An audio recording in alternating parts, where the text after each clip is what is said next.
और 300 साल पहले, राइट 300 साल पहले यहाँ रमासा महाराज करके एक महात्मा यहाँ पधारे थे।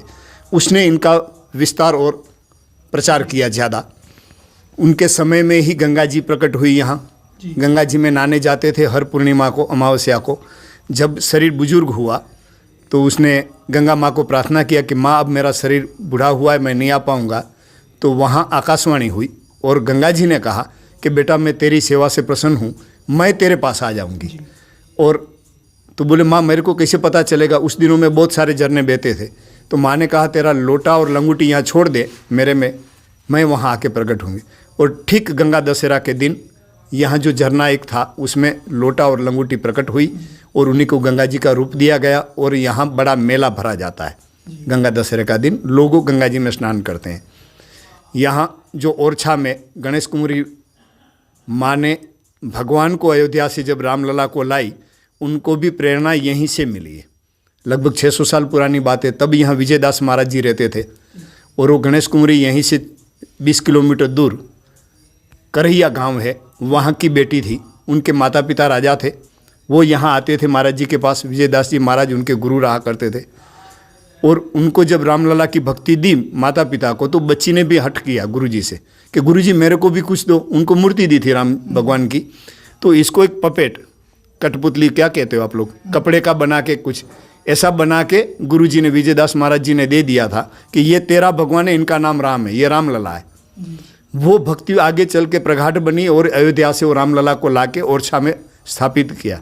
वो भी ये स्थान का प्रभाव है। अभी हम लोग 3 साल से आए हैं, थोड़ा खंडर हो गया तो इनको फिर से पुनर्जीवित करने का प्रयत्न करते हैं। ये पूरे एरिया का ये चेतना का केंद्र था, फिर से चेतना का केंद्र बने और लोग यहाँ से चेतना लेके परमात्मा की भक्ति करके सुख और शांति से जी के लास्ट में मृत्यु के समय परमात्मा को प्राप्त करे, ऐसा प्रयास ये मंदिर से हो रहा है। गाय माता सनातन धर्म का मूल स्तंभ है और उनकी उपेक्षा हो रही है। तो साथ साथ में अभी यहाँ गाय माता की भी सेवा हो रही है। यज्ञ चालू है, क्योंकि यज्ञ भी लगभग नष्ट नाबूद हो गए हैं। लोग यज्ञ नहीं करते हैं और इनसे भी अपनी जीवन कामना पूर्ण होती है। तो यज्ञ भी लगभग 3 साल से अखंड चालू है।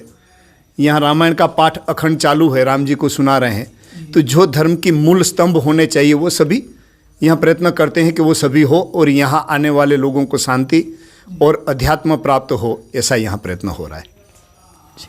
गाय संवर्धन से लेकर वैदिक पद्धति की क्रियाकलाप जैसे हवन होना पुराने ज़माने में जो हुआ करते थे, उन सारे पुनीत कार्यों में जन सहयोग आपको किस प्रकार मिलता है महाराज?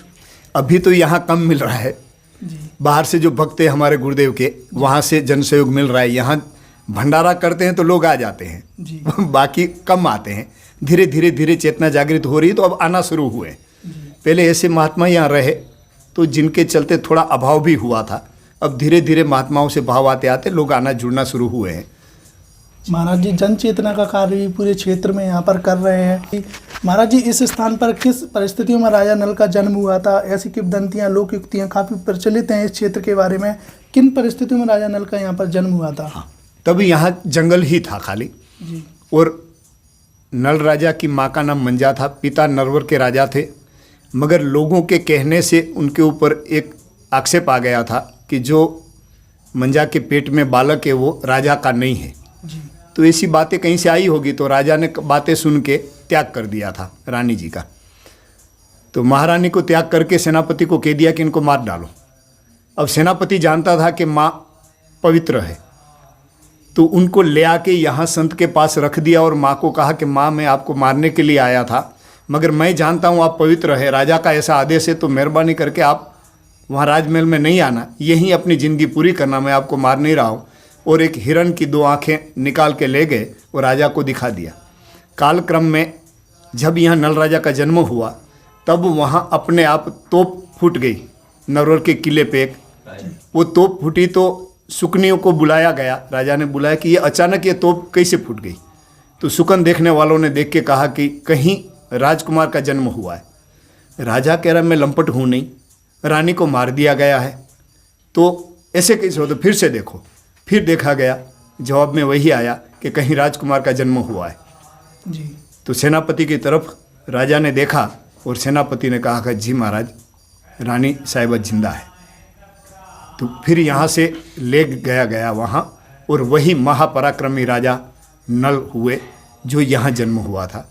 तो दुखद घटना में जन्म हुआ था, मगर उसी ने ये पूरे एरिया का कारोबार संभाला। वही उनके बनाया हुआ महल आज भी हम लोग देखने जाते हैं। और धर्मात्मा और बहुत बड़े सूरवीर राजा का यहीं जन्म हुआ था।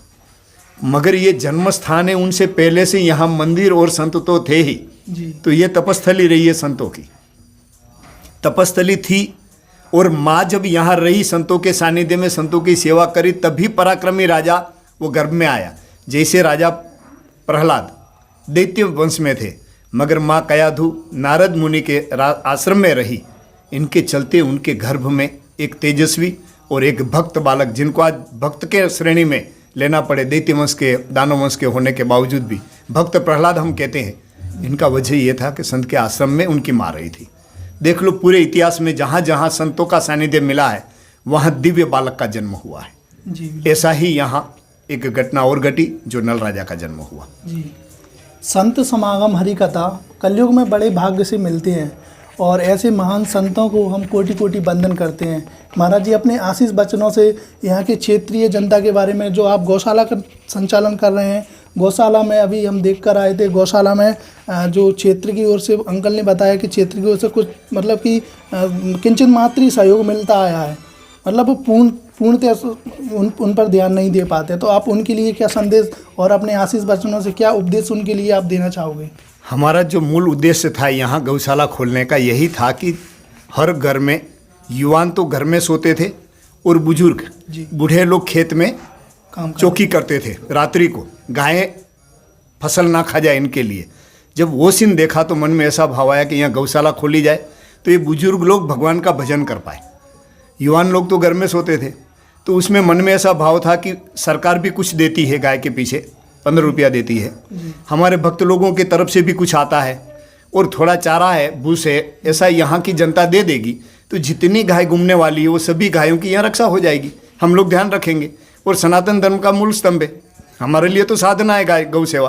तो वो भाव से शुरू किया, मगर पता नहीं जो भी हो यहाँ जनता के सहकार ना मिला। अब अपील करते हैं कि अगर सभी मिल के गाय की सेवा करेंगे, गाय माता खाएगी तो चारा ही खाएगी।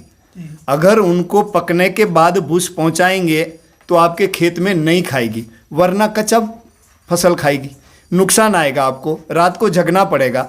उनसे अच्छा है कि थोड़ी थोड़ी मदद यहाँ की जाए।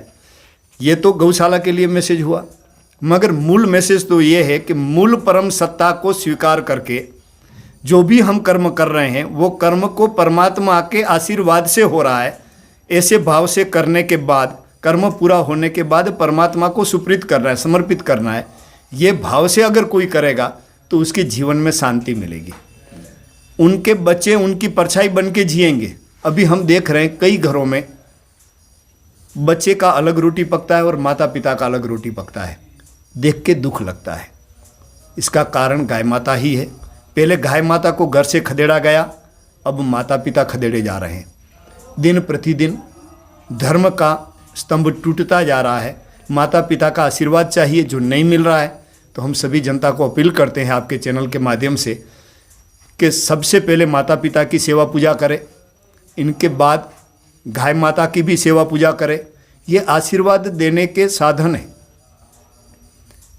इनके आशीर्वाद से आपके जीवन में 4 चांद लग जाएगा, कोई अभाव नहीं आएगा। जीवन में जब भाव कम होता है तब अभाव की शुरुआत होती है। या तो जीवन में भाव रहेगा या अभाव रहेगा। तो अपने परिवार में तो भाव बनाए रखे। जब भाव रहेगा तो जीवन में अभाव कोई चीज़ का नहीं रहेगा।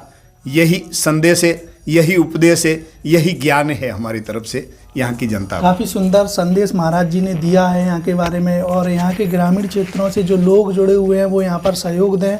और जैसा कि महाराज जी ने बताया कि आज परिवार टूटते जा रहे हैं, वह एक सत्य बात है। जो गृहस्थ व्यक्ति है वो आज अकेला होता जा रहा है। इसका यही एकमात्र कारण है कि जब वो गौ माता का पालन नहीं कर रहा है, अपनी संस्कृति से वंचित हो रहा है, अपनी संस्कृति को छोड़ रहा है, अपने पूर्वजों के जो धर्म थे उन धर्मों का पालन नहीं कर रहा है, तो इसी कारण यह विग्रह आ रहा है।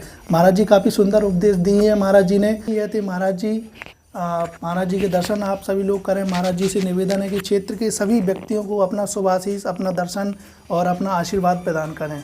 इसी साथ आपको जय श्री राम। आपके चरणों में कोटि कोटि नमन।